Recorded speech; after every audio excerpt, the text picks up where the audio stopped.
Strand crew to the newest episode of Dynasty DNA Plus. Boy, do we got a treat for you today with our special guest. We're going to get to him in 1 second. But as always for this show, I'm joined by my co-host, the A-Train Andy Blake. You can find him on Twitter at FFATrainDNA. How you doing today, Ann? Good. How you guys doing? We're doing good, man. We're doing good. And we're joined by the one and only Josh Larky. You can find him on Twitter at JLarkyTweets. Josh, man, number one, we appreciate you coming on. Thrilled to have you on the episode right before the Super Bowl. How you doing, man? Tell the fans a little bit about yourself, because I'll tell you what, they must not be on Twitter if they haven't heard, but tell them a little bit about yourself, brother. Well, first off, TJ, Andy, thanks for having me. Yeah. For those that are unfamiliar, I have been working in this industry now for about 6 years. The first about 3 of those were behind the scenes. I was working in professional baseball doing analytics and working for Player Profiler, specifically Matt Kelly, just doing a lot of coding for him behind the scenes. And when COVID started happening, it was a very dark time for pretty much every professional sports league, MLB included. I was COVID furloughed, started chatting with Matt more, and was able to parlay some projects into full-time work, and was the director of analytics there. Had a brief stop at FTN after that, where I was the chief analytics officer. Most recently, built the 33rd team's fantasy and betting department, which as of last week is now disbanded. The company decided they want to try to be a full football only company.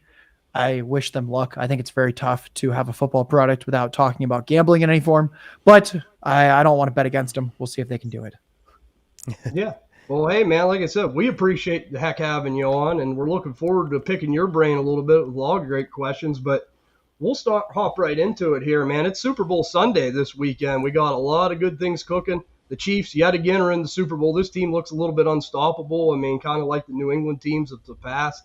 You don't want to see them go, and they always go, and now they're playing San Francisco from the NFC, the 49ers. I mean, started out the season, looked really great, kind of had a hiccup in the middle, but boy, they caught fire again and were the team we expected them to be. But we're going to do a little Super Bowl prediction here before we start getting into our main topics, because it is on everyone's mind. I'll start with you, Ann, first. We got the 49ers and the Chiefs. Who do you like in this one? Well, it's hard to bet against Patrick Mahomes, because we even kind of talked about it last week. Like, we thought Baltimore would go in and win this game. I mean, they were really healthy. They had basically everybody playing, but just decided not to run the ball, I guess. And, you can say anything you want to Zay Flowers, fumble at the end zone, whatever, but the Chiefs found a way to win, man. This defense looks really good. So I'm gonna give it to the Chiefs. I mean, that might be what not a lot of people want to see, but it's hard to bet against Patrick Mahomes. Yeah, I agree with that. Josh, who do you like? Do you like the Chiefs or you like the Niners? I think the Chiefs win this one. I took Chiefs +2 already. That number is available at pretty much every sports book still. We've got Patrick Mahomes with an elite defense. The Niners defense struggled towards the end of the season. It struggled in both playoff games. Purdy himself has been under 7.5 yards per pass attempt in the 2 playoff games. He was at 9.5 during the regular season. He led the NFL. And his 2 struggling games were the Packers pass defense kind of underperformed all season. I think infamously they were one of I believe it was 2 teams that allowed Bryce Young to throw for at least 300 pass yards. And then Detroit, where they were just a big play factory for passing attacks. Neither of those is even remotely comparable to the Chiefs. So I don't know how you bet against the best quarterback in the NFL with the best defense of his career when the Niners defense has not been the juggernaut we thought they would be for these past couple months. Yeah, I couldn't. You hit it right on the head, man. I mean, the 49ers showed that they're not invincible. I mean, we seen it in the middle of the season, like you said, and then the Packers were, a whisker away. I mean, a kicker away, really, from possibly winning that game. And Detroit had it until Dan Campbell went for it, 5-6 times in a row. Yeah. He kind of beat himself there, I feel like, a bit. So I agree. I'm going with the Chiefs, too. I think it's going to be, I don't think it's going to be a runaway, but I think it's going to be probably 34 to 24, something like that. I just think that they got too much. And like you said, Patrick Mahomes is a winner. We've seen it. I mean, I'm going to guess that's probably going to be my Super Bowl MVP, Patrick Mahomes. Josh, do you have a Super Bowl MVP favorite? It would just be Patrick Mahomes. I think the only quote-unquote long shot I would consider is Travis Kelce. I think there's a lot of narratives that would, if it's close, would lead to the NFL leaning Kelce. A lot of people hate Taylor Swift. I don't really understand why. She makes the NFL tons of money. Any of us who do anything remotely related to football should love this current relationship. It brings in more fans. It brings in more revenue. So I could see Narrative Street propelling a sneaky Kelsey victory, but I think it's probably Mahomes. Yeah, I think it's hard to go against the quarterback. And do you like Mahomes as well? Yeah, it's got to be Mahomes. I'm like Josh there too, though. Like this whole Taylor Swift thing, I don't know why people were so like triggered by it. To be honest, like there's people I work with that just get really upset about it. I'm like, man, I mean, this is good. I mean, there's a lot of kids, you know, and younger kids at that love Taylor Swift that are gonna watch the Super Bowl, and that's what we want. Like as fans ourselves, we want to try to keep this going. So I think it's great. Yeah, 110% agree with that. I'm like you guys. I don't understand why someone gets so triggered by seeing a singer on the screen a couple times. I mean, we see it on commercials anyway. It ain't like it's not going to pop up during some point during the show. So, I mean, it's pretty crazy. But we're going to hop into our first topic here, guys. And, you know, we put together some really good topics. This is one I was really excited about. With the 2024 draft class on the horizon, it's kind of easy in a dynasty setting to start forgetting about 2023. Just like last year, we forgot about 2022 a little bit. It's always the hot new thing. It's the shiny new toy. But I think there's some really good guys here in this 2023 class that could really provide some value. And that's what we're going to look to do here. Maybe some guys that were, you know, injured, underperformed, under the radar going into next season that we do think can be better. And I'll start off with you, Josh, on this one because I'm curious. Like I said, I wanted to pick your brain on this. A 2023 player, a year two player next year that you like, that you think is going to be better than he was during his rookie year? Oh, I think I misinterpreted this question. I was looking at players from 2023 that I'll like more than consensus for 2024. But if you want I could give you a year two player, but I was saving one of these guys for our next segment. So yeah, go off what you were saying. Script. We'll make it a little bit interesting. So I think one guy that underperformed last year in 2023 that I like for 2024 for this question, the way I interpreted it was checking out some of the early 2024 best ball drafts, early redraft ADP, and looking at guys where for next season, the market doesn't really like them compared to how I feel, since I think dynasty and redraft are much more intertwined than many people care to admit. And the first one would be Jalen Waddle. People do not like Jalen Waddle. They're really pissed off at him. It's kind of strange. He has at least 72 receptions, over 1,000 receiving yards, all 3 NFL seasons. 2023, people were very disappointed. Waddle was still pacing for over 1,200 receiving yards in a 17-game season. He dealt with injuries on multiple occasions. Tyreek Hill is going to be turning 30 years old in March. There's some chance Jalen Waddle, just by necessity, takes on a larger share of the Dolphins' offense. If you look at anything like route participation, you will see that Tyreek Hill was not a big participant in the offense on a per-play basis. Tyreek Hill was awesome. He was number 1 in yards per route run. I think he's arguably the most dynamic and still best receiver in the NFL, but they were already managing his workload pretty heavily. He was often under 20 routes a game this past year. Again, he's turning 30. And then when we look at the Dolphins defense, we have major injuries to both Bradley Chubb and Jalen Phillips. They should be without 2 Pro Bowl caliber edge rushers next year for at least most of the season. Diminished Dolphins pass rush, probably good for shootout game environments. Jalen Waddle's awesome. I think there were just a few really minor injuries that affected him. And with pretty much everything getting worse in Miami except Jalen Waddle, who's at an age where he should be getting better, I want to bet on him. I think he should be a mid to late 3rd round pick in redraft next year. And he's probably going to be going in the 4th, maybe even 5th round. I think we're going to get a nice discount on him. I like that, man. I like that a lot. And, you know, there's been a lot of talk, too. How do you feel about, like, Tua, you know, next year? A lot of people got a lot of stink on him right now, too. I mean, is he someone that you think, you know, is going to be a little devalued, too? I think he probably will be. Generally, when I like one piece of an offense, I'm inclined to like more of them. He's going to be their quarterback next year, almost certainly. He's going to be playing for the rest of his career, where if he has a good season, the guy's getting paid. If he has a bad season, he is not getting paid. I think there's a lot of financial incentives there. And I think the offensive line will actually be a lot better for the Dolphins next year than this year. They had a ton of injuries. So I think in general, I'll probably end up being pretty bullish on Waddle and Tua.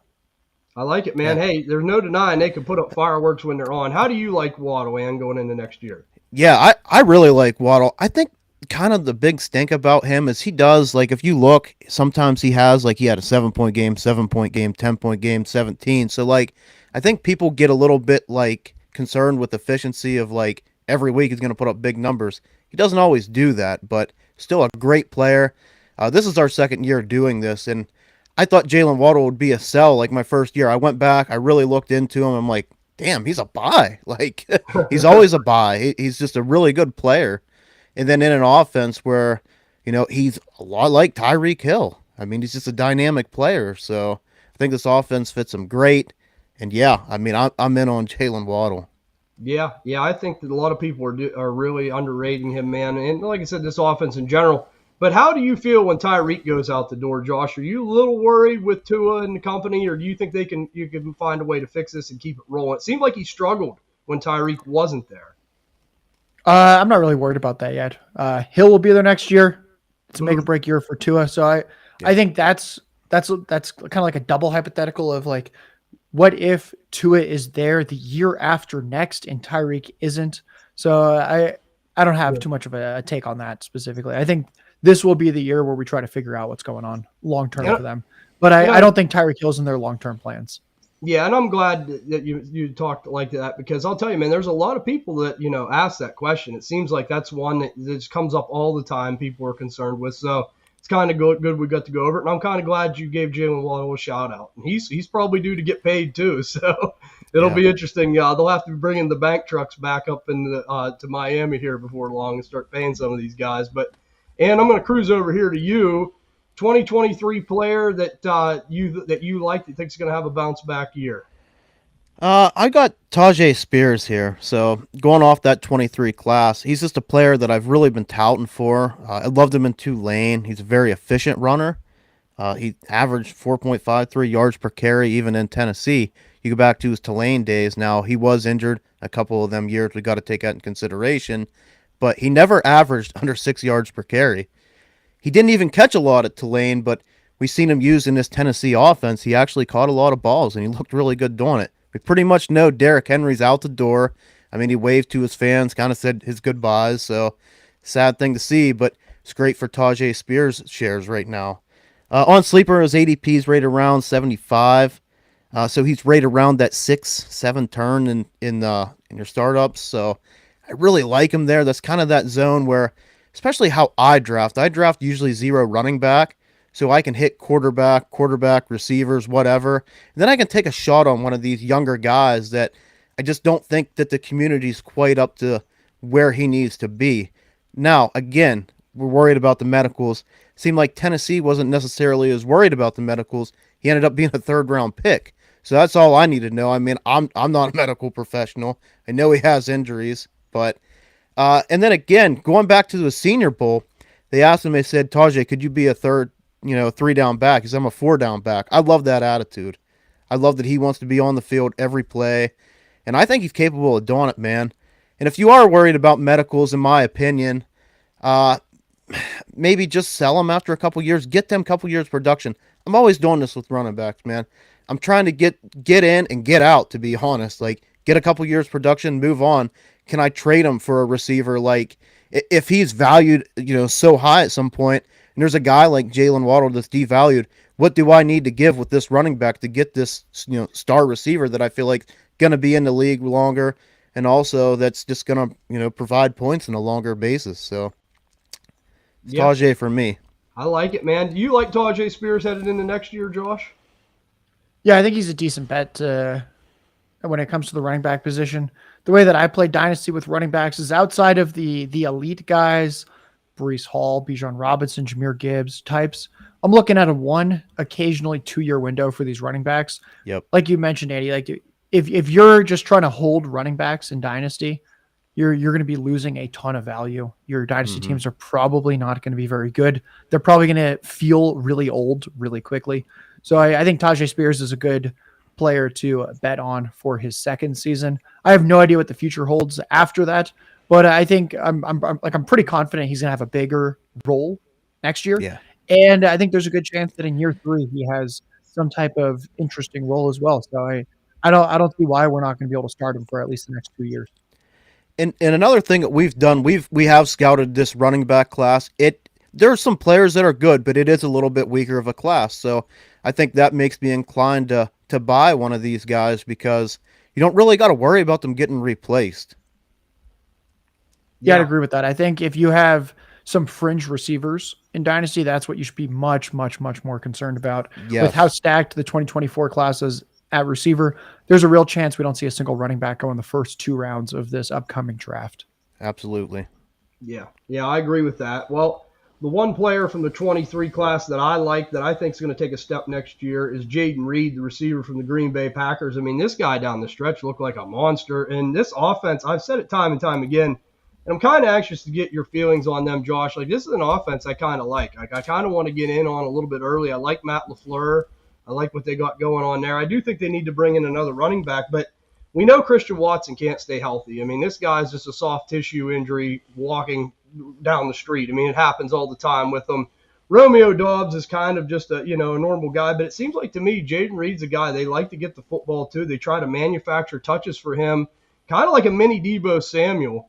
And I'm kind of excited to see what kind of jump he can take next year. And I think he can be, definitely in the wide receiver 2 range. I don't know how high he can get, but I think this guy can even take another step from what we've seen last year. And I think he really impressed some people because he was kind of a guy that was discounted from the start. I mean, a lot of people didn't think he was going to get that high draft capital and then, day 2 draft capital.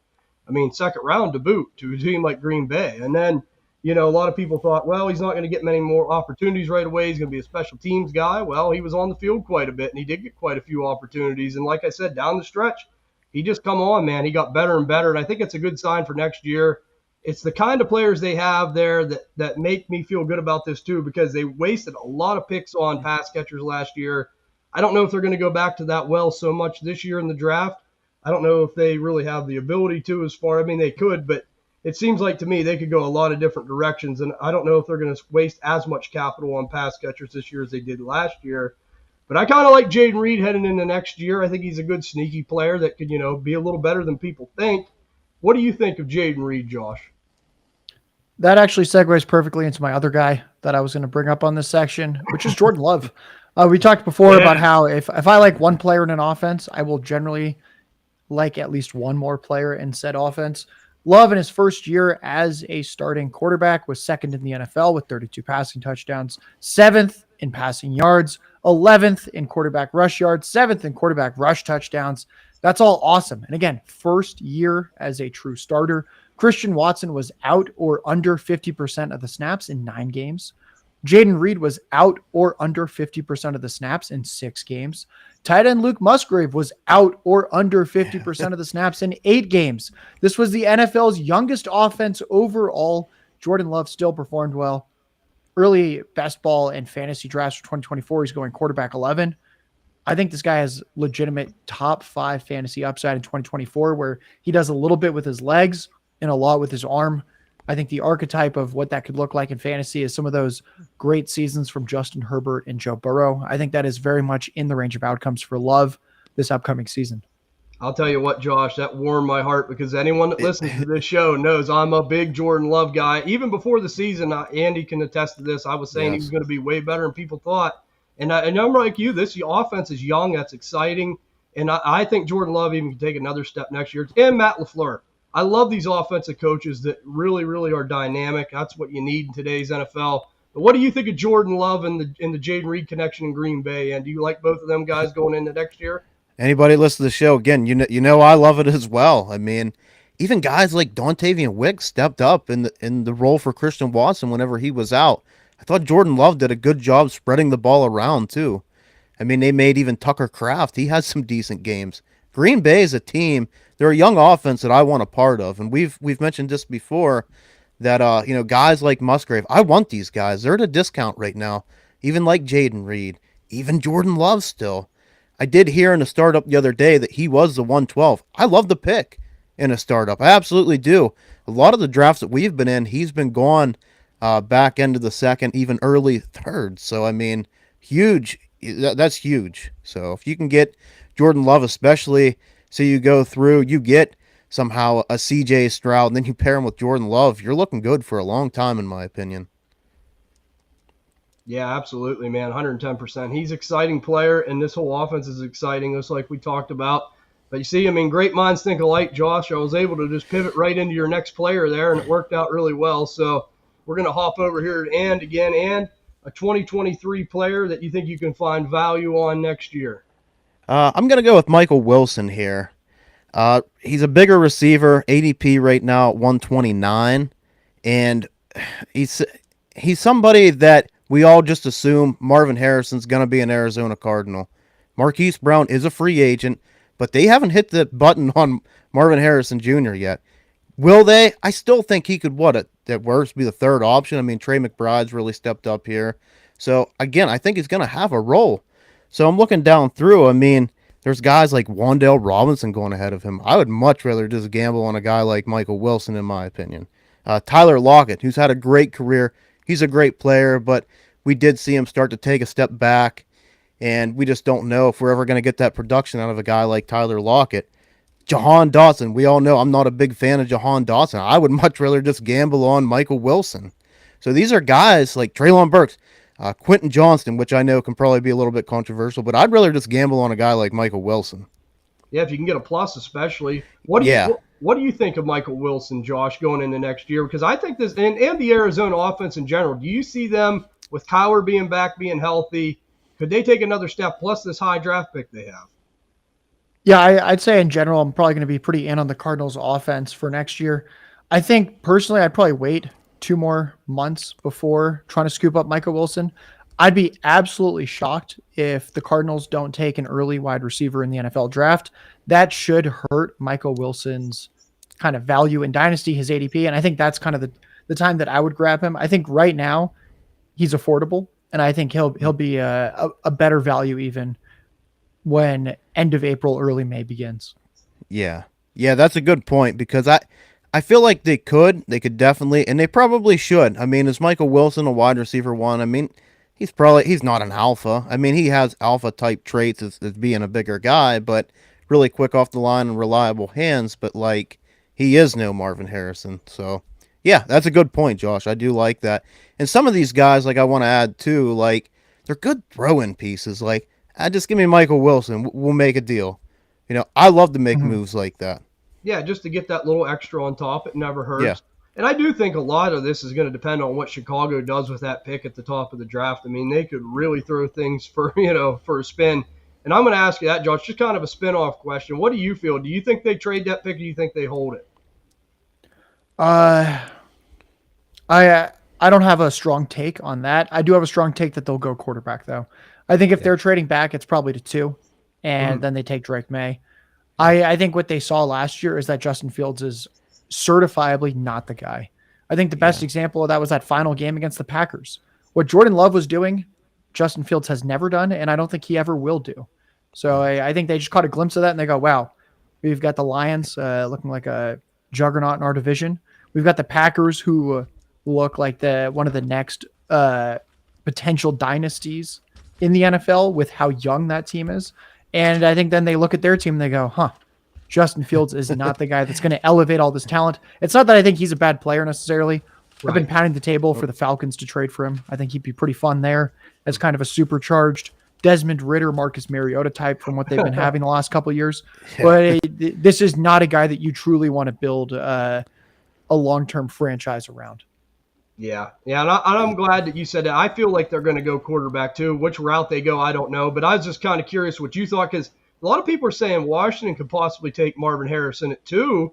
I mean, that could really throw some loops too. I guess it just depends on which route Chicago goes. Maybe we'll see. But Washington's kind of a wild card. It seems like they want to make a splash.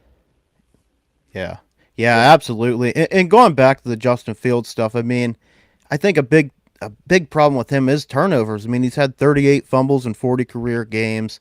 When you're turning the ball over that much, and he's not throwing for a ton of yards, he had 6 games with less than 200 yards. I believe he had one with less than 100 where he played the whole game. So I'm like you, Josh. It seemed like week 18. I believe that was week 18 against Green Bay. It was kind of like make or break, and I even think Justin Fields kind of knew that. So it's tough for him, and maybe he does. Maybe he does go to Atlanta, gets a fresh start. like you said, will he ever be the guy? I don't know. I think there's a lot of work he needs to do just with taking care of the ball. I mean, as far as like rushing and everything, we know, like we've seen it. He's a monster. But if they can just get him relaxed a little bit and get him to get the ball out a little more and not take so many sacks. I mean, he was holding on to the ball, taking a lot of unnecessary sacks. And I mean, that's tough if you're trying to run a team. Yeah, it definitely is, man. And, I just think with Justin Fields, it's system dependent. I do think Atlanta will be good because he is from Georgia. So that Yeah. might be good, get a little bit of a homecoming. So we'll see what happens. But my 2023 second year player that I think could have a bounce back coming into next season, believe me, it sounds crazy, but I'm going to try to make a case for him. And I think that I'm going this route because I think the value is so low, it might be worth taking a risk on. It's going to be Bryce Young, quarterback, Carolina Panthers. Rough year for this kid, man. The Carolina front office is just horrible. I mean, they really set him up bad. They've changed coaches like 5 times. But what I really like is the hire of Dave Canales coming in from Tampa Bay. I mean, we've seen him multiple times. He was in Seattle, fixed Geno Smith up a little bit, made him look better than he was. And we also seen him in Tampa Bay with Baker Mayfield helping him out, making him look way better than he ever was. So I know the structure of those teams are better. I don't know if you're going to see a big bounce this year for them, but I could see it maybe in a year or two if they can actually make some right personnel decisions for things getting better for them. And I think the big reason why here is I'm going this route here is because the value. I just see so many people have this guy just completely devalued. I mean, he's still a starting quarterback in the NFL. As much as they gave up to get him, he is going to have some years left.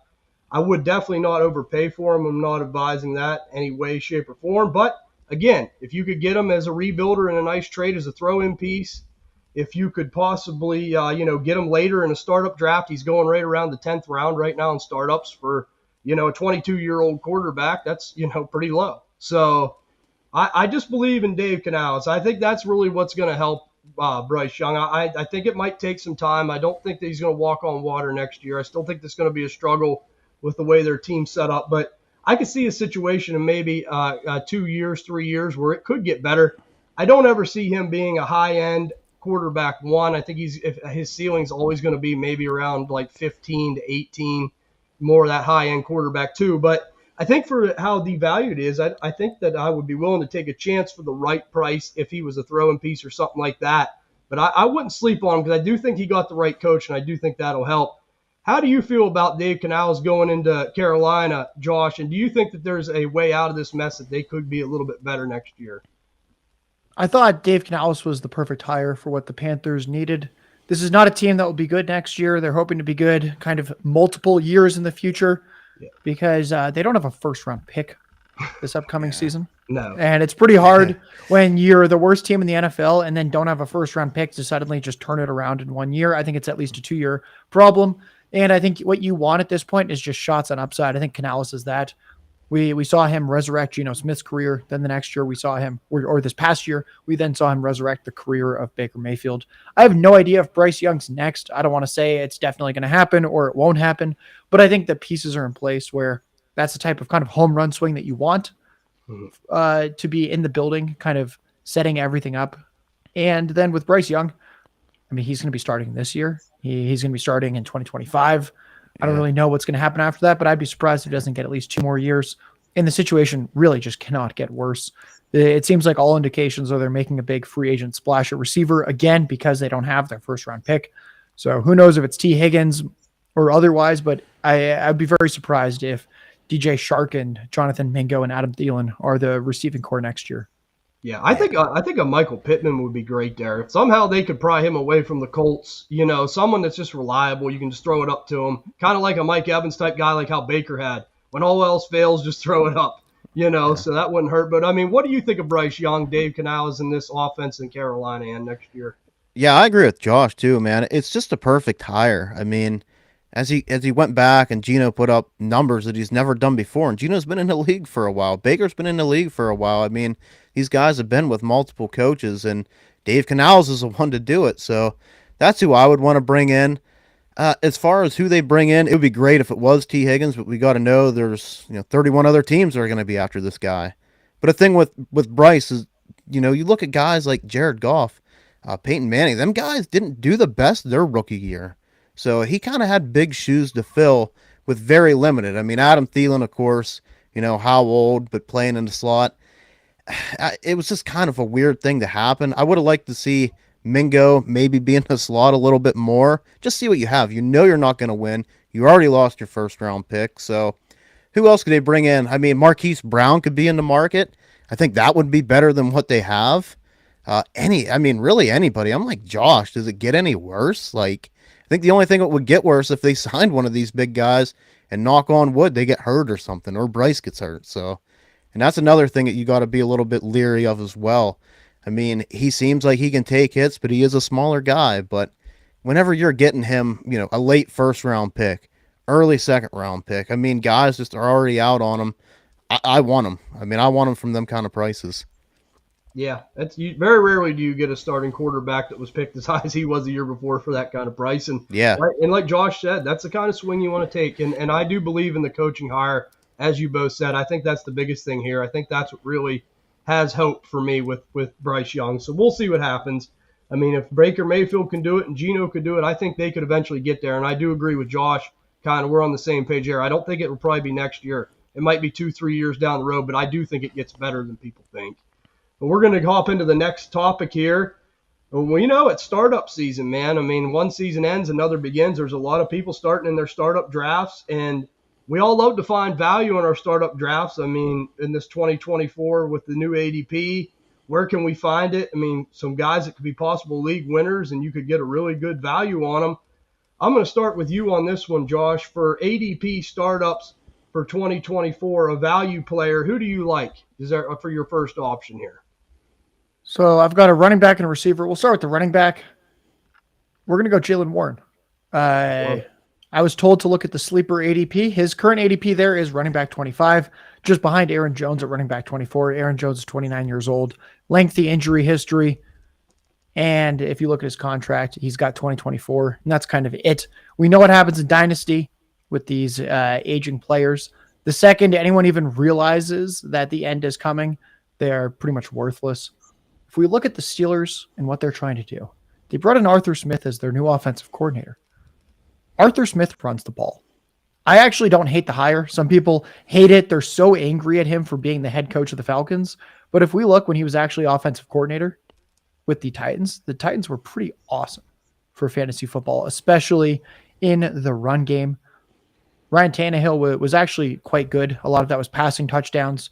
And a lot of those passing touchdowns were due to defenses kind of overcommitting to stopping the run in Derrick Henry. Ultimately, I think this is a guy that wants to run the ball. He's got Najee Harris. He's got Jaylen Warren. Warren started over Najee Harris at many times throughout 2023. There's the contingent injury upside if Najee Harris gets hurt. Jaylen Warren quietly was fifth among running backs in receptions this past year with 61. That was only 3 fewer than fourth place Rachaad White.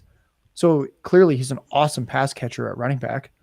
And then he's also just really good at being a running back, as in running the ball. He was third in next-gen stats, rush yards over expected per attempt, over 1 yard above expectation. Najee Harris was much lower. He was at 0.3 yards above expectation. If you want to look at overall to try to take in some volume, well, Warren had the fourth most total rush yards over expectation. He's a restricted free agent after 2024 because he was undrafted. So he gets the 3 years. Then he gets the restricted free agency.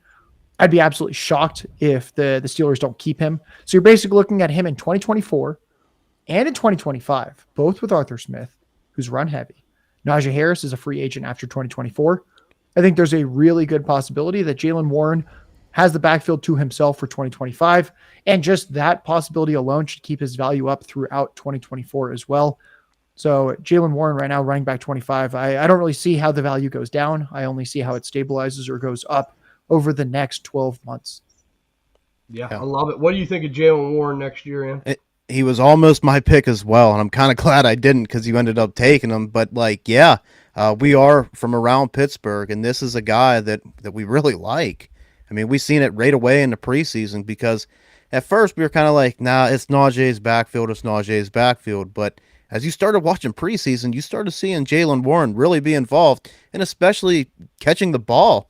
all the time there was props like 3.5 and stuff for receptions. I always took the over because he just smashed every time 3.5. I mean, you could even alternate take 4.5. He's always catching right around that 5 mark. So yeah, he's somebody. Could Najee, like, he didn't have the best year.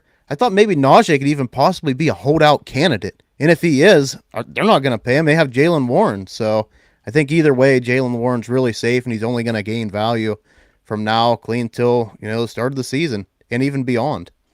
Yeah, and I love his running style, man. He's like a bowling ball. Yeah. I mean, the guy runs hard, and that's what's another nice thing. He's going to give you 110%. Seems like he's pretty healthy lots of times, too. I mean, being a Steeler fan, you notice those type things. I mean, he's out there a lot. I mean, very rarely is he dinged up with something. So both of these backs, really, you could even say that for Najee as well. But I'm like you. I'm like Josh though. Arthur Smith. I mean, for these running backs, I mean, I would be thrilled if I had these guys because you know what they're going to do. And I honestly, like when you said a lot of fans are upset with it, like I mean, like as far as the high end fancy plays, yeah, you're not happy, but like I told Andy, I was kind of happy with the Arthur Smith hiring, especially at least in the short term, because he's probably going to fix that offensive line too. It seems like Tennessee always run the ball well, as you said, had a great offensive line. And that's one thing with an offensive coordinator, man, that sometimes they're just as good with little things like that, offensive line help. I do think Arthur Smith's going to be an underrated signing, especially for the fantasy industry. I think it's really going to help the running game for the Steelers. I agree with that. We're going to go over here to you, Ann. 2024 startup player of value, ADP-wise, who do you have? It's actually another guy from this 23 class. It's going to be Kendre Miller. This is a player that I really, really liked out of TCU. The big problem, though, is the injuries. So we know he was dealing with this one injury that he couldn't end up running anything at the combine. And, I mean, this is a player that had 60, 70-yard touchdowns. He's 220 pounds, so he's somebody that I feel like would have probably tested pretty good in the 40. I tried to do a little bit of research and see anything, is there anything that he ran that we could see? Couldn't really find much, but I feel like he could possibly be like a high 4.4 guy at 220. I feel like he does have that second gear. Something I love about Kendre, he has such good vision, and he's just a player that I want a piece of. I'm a little bit worried. What are they going to do here in New Orleans? Like, who's going to be the offensive coordinator? Could it be Bieniemy? Would we like that? I think that's another thing you got to ask yourself. So, Kendre is somebody that if he can stay healthy, I do think he's going to have some value because Kamara could possibly be a cut candidate. I was saying they could end up saving $11 million by cutting Kamara. Kamara is still a good player, don't get me wrong, but not as efficient as he once was. He is going to be 29 years old. So this is another player that do you want to trade straight up? I'd love to just say, hey, throw me in Kendre. Some trades that I've seen, Kendre and Roschon. I love Roschon Johnson as well. For a guy like Christian Watson who can't stay on the field, give me them two backs all day and see if I can hit and get some points on them guys. Another trade I seen, he went for Tyler Lockett, an aging receiver that they did draft Jackson Smith and Jigba. We'll see what happens. They have DK Metcalf. So a guy that's getting a little bit older for a younger guy with some upside. Now, will Kendre ever be a running back one? Probably not. He's not real crazy athletic. Like, he's not going to have these blow-you-away moves. But he's somebody that I think will be a good running back too, or possibly be a running back too. Yeah, and got good capital as well. What do you think of Kendre Miller going into next year, Josh? I mean, is it a health thing for you? Do you think there's any hope for him? Yeah, I think for him, it's the injury contingent upside with Alvin Kamara. I thought he looked pretty good as a rookie towards the end of the season. I think Kamara's probably getting restructured. The team saves money if they cut him, but they also would incur over $17 million in dead cap hit. I don't think they're going to do that. I think Kamara's going to be in New Orleans next year, but I think they're going to find a way to bring him back on a reduced salary and kind of just keep kicking the can like they've been doing. Yeah. But again, this is a guy that's nearly 30 years old. I think Kamara kind of looked like a shell of himself at times this past season. So wouldn't surprise me if Kendre cut more into his workload. And then, again, if anything happens to Kamara, you could see 20 carries a game from Miller. And I think what I liked from him in college was that he had big playability and speed, or in size, and that anyone that has the size speed combo naturally can score fantasy points on the ground. So yeah, I'm with you. I think he's a good bet to make. Same thing, man. We've seen the same thing. And when you have Dennis Allen and you have Derek Carr, good bet you're probably going to want to run the ball. So we're going to come on over here to me, though, for my 2024 ADP player of value for startup drafts. It's going to be a guy that, in the playoffs looked pretty good, had a couple of nice games, and down the stretch played a little bit better. But I think with some of the people departing his team, I think he could elevate himself depending on what happens in the draft. But right now he is going currently in a mock draft that we did around 19th round, pick 9. Khalil Shakir, wide receiver, Buffalo Bills. Gabe Davis is a free agent. It's looking like he's probably going to go. I know they have some cap, a little bit harder against the cap. And then they also, Stephon Diggs, that's always a mystery. Will he be around? I think he probably will be, but it seems like there's trouble in paradise there. But I think he's going to get elevated just based off that fact. I mean, basically where you're getting him here almost in the 20th round, I mean, you could really throw a dart and it really could pay off for you. I mean, we know he has a rapport with Josh Allen. I mean, he's the kind of guy that's a good yak guy. Seen him, multiple times take little slant passes, little out routes, screens, and he can do something with them, man. I mean, this guy's a little bit of a playmaker. He's been in that Buffalo system for a while now. And, again, if they don't really bring anyone else in, then this could be a really nice hit for you. I mean, it's a gamble because we all know the NFL draft's coming, and you never know. They could bring in even some veterans in free agency. But this guy's been around, and I kind of like him. I think he's kind of sneaky, and where you're getting him, it's basically like free. I mean, almost 20th round, you're really throwing darts here, but I think it could be something that could pay off just by what's going on in Buffalo. How do you like Khalil Shakir headed into next year, Josh? Is he someone you take a chance on? Do you think he has maybe a little bit of hope to be something in 2024? Yeah, I do. I talked about it on a show, I think 2 weeks ago, where Stephon Diggs showed his age this past year. We know that Josh Allen's the second best quarterback in the NFL behind Patrick Mahomes. I don't think that's changing. If you're telling me that there's an elite quarterback and an aging wide receiver one there, then I'm naturally going to be pretty interested in pieces that seem like they're going to have some kind of solidified role like Shakir for next year. Yeah, I agree, man. And even that thing goes for Dalton Kincaid. Do you think Dalton Kincaid could take a step next year, Josh? I certainly hope so. I think the Bills think so too. I don't think you take a guy, or I don't think you not only take a guy in round 1, but trade up 2 picks in round 1 for a guy like that if you just want him to be a complementary piece of the pass attack. So I think in terms of guys to be interested in there that I think are dynasty buys, it would be both Shakir and Kincaid. Diggs aging, Gabe Davis free agent. Yeah, for sure. Well, we got the running back out of you on the last one there. Josh, on your receiver, you said that you had for a 2023 startup ADP player value. Who you rocking with here? This is my highest conviction take of the show. I like Rashee Rice. He is the 23rd ranked wide receiver in startup ADP on Sleeper. I think he's in the conversation with guys like Chris Olave, Devonta Smith, Michael Pittman, Drake London. Those are the guys ranked around the wide receiver 10 to 15 range. Again, Rice at 23. His rookie year looks really good. 79 catches, 938 yards, 7 touchdowns. We like that. I think what's more impressive is that he wasn't even a full-time player, running 70% or more of the routes, of having full snap share until week 14. He wasn't a full-time player until week 14. His big breakout, though, occurred in week 12. If we look at week 12 onward, those final 6 games of the year, he averaged over 9 targets, over 7 catches, 86 receiving yards, 19 PPR fantasy points per game. That is high-end fantasy wide receiver 1 output. The pace for 17 games for those final 6 would have been 122 catches, 1,468 yards, 8 touchdowns. Yeah. And you might be like, okay, that's a small sample. All right, we can expand it. We can include the 3 playoff games. Now suddenly it's a 9-game sample. These 3 playoff games, he still averaged 16 fantasy points per game. That's a low-end fantasy wide receiver 1. We're looking at the true number 1 option for Patrick Mahomes in 2024 at receiver. I think the upside is pretty obvious. Anyone out there that enjoyed Tyreek Hill on the Chiefs? Anyone out there that enjoyed the prime years of Travis Kelce? Travis Kelce is going to be 35 for most of next NFL season.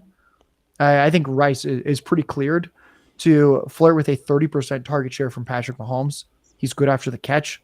And I don't know why, other than Sky Moore, anyone does not like this guy at this point. I think myself included was burned on Sky Moore. I will always take shots at players attached to good quarterbacks. Whiffed on Sky Moore, hit huge on Rashee Rice. That's why we do it. Is if you drafted Sky Moore and then the next year drafted Rashee Rice in Dynasty, you are pumped. You are pumped You missed on one, you hit on the other. If I'm ever batting 1 for 2 on major wins in Dynasty, I'm going to build super teams at that rate. So I'm going to be all in on Rashee Rice at his current price tag. I love it, man. Yeah. You got great taste in players. We were super high on Rashee Rice even before he went to the Chiefs. We loved the tape. We said this guy's really good, just a good, solid receiver. And then he went to the Chiefs, and we said, this is going to be their best wide receiver outside of Travis Kelce. This is going to be the only guy that's really going to do much. We even said that too. And boy, he didn't disappoint. And you're right. He wasn't even on the field, early in the season, especially. They were doing that wide receiver rotation stuff. And then finally, they started utilizing him like the weapon he really is. And Patrick Mahomes specifically wanted this guy too. I mean, he even went out on a limb for him, and being tied to him, man, that's just great. But and do you want to add anything to Rashee Rice? Because I know you're just as high as me and Josh are. Yeah, love the player. I mean, it's somebody, again, we really love the production too at SMU. I believe he did beat Emmanuel Sanders' receiving record or reception record. I can't remember which one it was. So he had elite college production. If you're tied to Patrick Mahomes, yes, I want a piece. Agree. Travis Kelce says he's playing next year. Does he even play next year? I mean, I still think that's a bit of a mystery. Even if he does play, we've already seen what he's done. He's done it in big games here in the playoffs. Especially if he goes off here in the Super Bowl, which is very possible, his price tag's going to go up even more. We even seen that happen with Puka Nacua against Detroit. Whenever he went off against Detroit, he became like the wide receiver 4 or 5 for a lot of people. I mean, so we could definitely see him jump up a tier. So if you can go get this player tonight as you're listening to this, highly suggested. Yeah, I love Rashee Rice, man. That was a good one, Josh. Really liked it. We're going to come on over here to Ann now. And your second 2024 startup draft ADP player of value. Who do you like? I'm just full of running backs tonight, so I'm going to go back to the running back. Well, I'm going to go with Zamir White here. His ADP is right around 149, 24 years old. Antonio Pierce is back here, and it seemed like everything ran good with Antonio Pierce. Love that they brought him back. So we look at Josh Jacobs. He ended up, I believe he signed the 1-year deal, so they could tag him again, or could they move on? Well, if you look at his yards per carry, White just outdid him in everything. Jacobs had 3.45 yards per carry and only 6 touchdowns. You look at White, he got over 100 yards twice in his last 4 games. He had 4.67 yards per carry, so he's a more efficient back. Now, I'm not going to say he's as good as catching the ball as Josh Jacobs. Josh Jacobs can catch the ball really well. But why would you pay a guy 10, 11 million whenever this guy that you drafted in the 4th round could end up putting up similar production?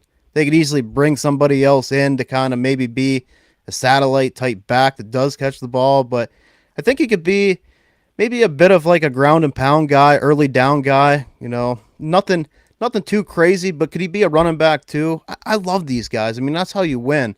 I love getting guys later round like this, and Zamir White's somebody that, I'll use him for a year or two again, and I'll move on. Yeah. What do you think about Zamir White, Josh? I mean, he's someone that's interesting. Like Andy said, do they hold on to Josh Jacobs? Do they part ways? How do you feel about that situation?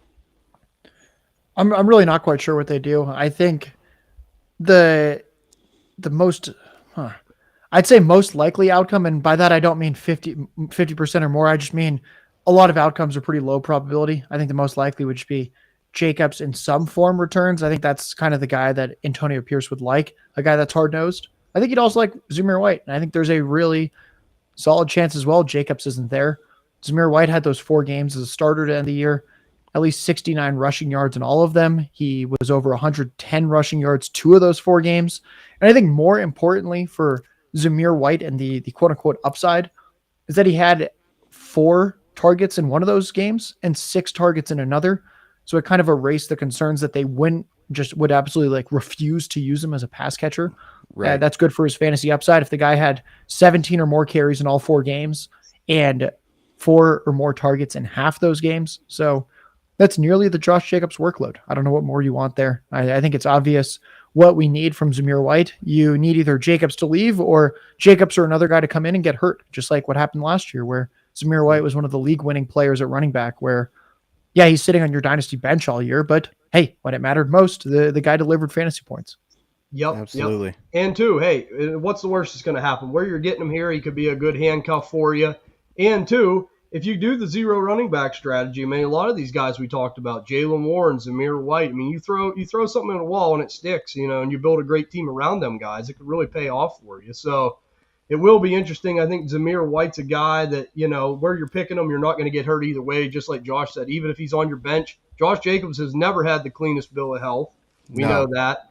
And, too, one of the better handcuffs. And he fits the Raiders' offense, like he said, too, Antonio Pierce, that's one of his guys. So it will be interesting. I like that one. And we're going to come over here to me. It's going to be a guy that it's like hot and cold. You're in, you're out. You don't know how to feel about him. There's times that, you just want to just get rid of him. And then there's times it's like, boy, he could be a decent buy low. The guy that I'm going to have for my second ADP player of value for 2024 startups is going to be Jamison Williams, receiver, Detroit Lions. I mean, one thing I'll say about this kid, I mean, he's had a lot of things go against him from the start. I mean, of course, he had the ACL injury at Alabama. That slowed his NFL career down right off the hop. And then, we had the unfortunate gambling incident and, him kind of acting up at practice. But, Dan Campbell and others said, he kind of grew up a little bit. And you could see it towards the end of the season. It seemed like he wanted to be out there. He wanted to play football. He wanted to engage and had himself a really nice NFC Championship game against the 49ers. And that's not the only thing I'm basing this off of. In a startup mock draft that we did, I seen him get picked at 10-10. It was almost the 11th round. And for a guy that was a first-round talent and has the speed and ability he does in an offense like Detroit, another young offense that's putting up points, I mean, hey, give me that all day. I will take a chance on him there. I mean, God forbid anything ever happens to Amon-Ra, but this guy proved in that NFC Championship game that he can be a weapon. And if he's got his head screwed on right, he's on a good team with a good future ahead of him. I mean, I don't think the Lions are going anywhere. I mean, they're definitely not going to sneak up on anybody next year, but I do think that they're still going to be a solid team. And I really like Jamison Williams. I think that that's what he needed, man, was a little bit of humble pie. And I think if you're buying him, you're still getting him at a fair discount. I mean, after that NFC Championship game, it might have went up a little bit. I wouldn't overpay for him. But in a startup draft, man, if I'm getting him right around the turn at the start of the 11th round, I definitely will take a chance on him. How do you feel about Jamison Williams going into next year, Josh? Do you like this Lions offense? Yeah, I think we should be excited that Ben Johnson will return. That's good when you have the same OC that I think in general maximizes talent. Jamison Williams, his final showing of this past year was a 2-touchdown effort in a very important game. I think they're going to keep expanding his role. It's annoyingly slow in terms of the role expansion, but it's going to be year 3. I don't really know why they trade up for him if they just wanted to keep him at like a 2 to 3 target a game type role. We started to see that expand a little bit towards the end of the year where he's getting 5, 6, 7 targets in some of these games. So I think in general, there's a lot of optimism that the guy still passes the eye test. He still looks incredibly fast. He has the draft capital. Some of the advanced metrics like target share are supporting that they tried to incorporate him more. And you just can't hate that they're routinely scheming him touches on top of whatever targets he's earning, generally pretty deep down the field. Yeah. And the guy, he's such a burner, man. And I'm like you. What you gave up to get this guy, you got to utilize him. And like I said, I think he's done a lot of growing up himself, and I think that's going to help him. And what do you think of J-Mo going into 2024 here? Yeah, he was a guy that I really pushed for hard before this whole gambling incident where he was suspended. It was really unfortunate. And then as far as the fights in practice, I think it's frustration because he knows he's letting people down. He's letting himself down. They traded up, really believe in this guy. He's coming up big. He's starting to be a little bit more involved. He's somebody we really like the tape on as well. Like when you go back and watch him at Alabama, he's no scrub. So how do they use him? I mean, there's so many pieces here. We all love Jahmyr Gibbs. We all love Sam Laporta. We love Amon-Ra. But I think there's going to be times where he's going to eat too. I don't know how consistent it'll be, but when you're getting him at these prices, man, I think he has the upside of wide receiver 2 numbers. So, yeah. I think it is definitely best case that Ben Johnson stuck around. Bit surprised. I mean, it really seemed like he was definitely going to Washington. Whoever leaked it, was it true? Was it false? I mean, you start to see this stuff even around draft time. This is definitely what's happening, and something totally different happens. So sometimes you just got to wait and see. Yep. And I'll tell you, man, I mean, I think when you're as good as Ben Johnson, as far as like being that sought after as a play caller and an offensive mind, I think he knows he has quite a few pick of his jobs that he would want. So I think that does help them. I also feel like they were so damn close in that 49ers game and just how everything happened, he wants to run it back. Like, they really believe they can win a Super Bowl here. So, and I absolutely believe they can too. Defense needs to be stiffened up a little bit. Secondary definitely struggled at times. We definitely seen that throughout the season. So they get a couple pieces here on defense too. They'll be back. And Dan Campbell needs someone to calm him down so he don't get worked up and go for it on every fourth down. Yeah, that as well. But we're going to hop into our last segment here. It's the trade segment. We got 2 trades to go over, and I'll start first on this one with Josh. Josh, I'm going to start on this one with you first. Team 1 is going to be receiving Justin Jefferson and Khalil Shakir, and Team 2 is going to be receiving Jalen Waddle, Jordan Addison, a 25 first, and a 2024 202. And this is a 12-team Superflex League, non-tight end premium, full point PPR. Can you say the trade one more time? I'm writing it down. Yeah. We got Justin Jefferson, Khalil Shakir. Who's on the other side? The other side is Jalen Waddle, Jordan Addison, a 25 first, and the 24 202. All right. Well, we can just throw out Khalil Shakir.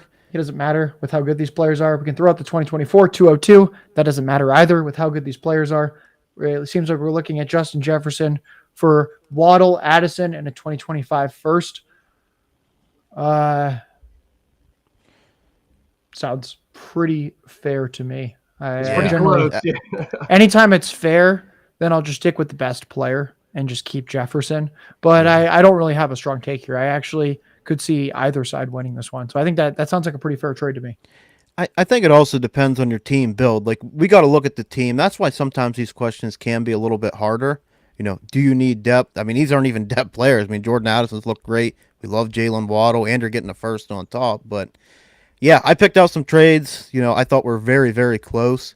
I agree. I think I would lean Jefferson as well. I mean, when you're getting the guy that just produces year after year.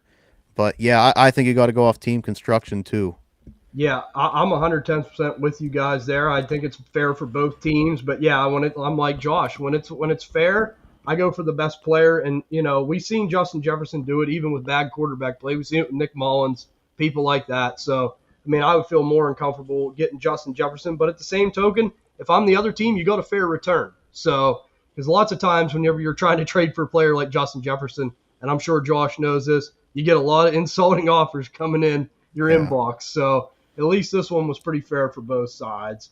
But we're going to hop over to the next trade, and I'm going to start on this one with you, and this is a 10-team Superflex League, and there's going to be some pieces in this one. I'll read them off slow so you guys both, and I can read it off a second time. But Team 1 gets Bryce Young, Deontay Johnson, Kendre Miller, Jonathan Mingo, the 24-107, and the 24-307.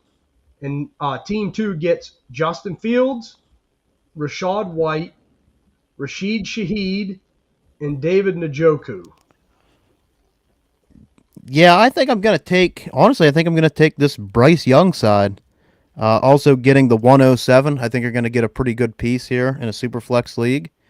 And Deontay is still no slouch. I know he had a little bit of a bad season last year, but I think he can get back to somewhat of old Deontay Johnson numbers. Maybe never that wide receiver 1, but a back-end wide receiver 2.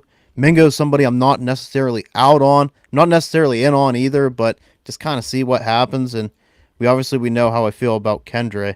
I think the most important piece here, though, for me, would probably be that 107.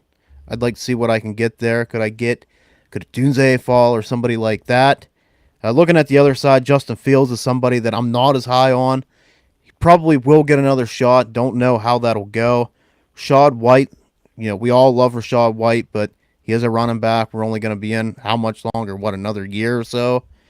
And Shaheed's somebody that's nice, but Chris Olave is there. He had some big games, but he can have some real high-end games, but just sometimes some low-end games too. A good best ball guy, in my opinion. And Njoku, somebody took a big step forward. Will he with Deshaun Watson? I still have my doubts with Deshaun Watson, to be totally honest. We know Joe Flacco loves to target the tight end, and that's what he did. So, yeah, I think I would lean that Bryce Young side. Which side do you like, Josh? Do you like the Bryce Young side or do you like the Justin Fields side? I think it's pretty comfortably that Bryce Young side. Justin Fields might not start next year for a team. Mm-hmm. That's pretty terrifying if he's the headliner. Rashad White had an outrageous usage. He was also really inefficient. David Njoku, I do not like paying a premium in Dynasty for veterans that pop late career. Not saying Njoku can't be good, won't be good next year. I've always liked the player, but I think it's dangerous. I think a good parallel is last year I was like, everyone needs to sell Miles Sanders because Miles Sanders had a career year for health and production in his 4th year as a running back, which is basically an eternity at that position. It's probably not going to end well. David Njoku will probably not ever again have a stretch like he did the second half of last year. So I see a lot of damaged goods on that side. And while, yes, Bryce Young's a little bit of a damaged good, Deontay Johnson has Arthur Smith as his offensive coordinator. You're still getting the 2024 107. I think that and Bryce Young alone are 2 mid to late first round values. And I don't see any mid to late first round value in any of those pieces on the other side. Yeah, I'm with you. I'm with you guys both. I'm on the Bryce Young side as well. And you said about Arthur Smith and Deontay Johnson. I actually think Deontay Johnson will fare better in this offense with Arthur Smith than George Pickens will, just because it's that style offense with Arthur Smith. Probably going to do, like you said, a lot of the run game. They're going to keep things intermediate. They're probably not going to get crazy with all these high-end, over-the-top routes. So I think that benefits Deontay Johnson, who's more of a possession receiver. But, I'm with you. The Justin Fields thing's definitely scary. We'll see what happens, but there's a lot that could go on between now and April. So we'll see where he ends up. Absolutely. But this is going to do it for this show, man. We appreciate you coming on, Josh. Thank you so much again. You guys want to follow Josh on Twitter, you need to. He's one of the better guys on Twitter. Not only a really great mind, but a really, really nice guy overall. You can follow him on Twitter at JLarkyTweets. Go and do it. I'm telling you, you won't be disappointed. Is there anything you want to add, Josh, before we hop off?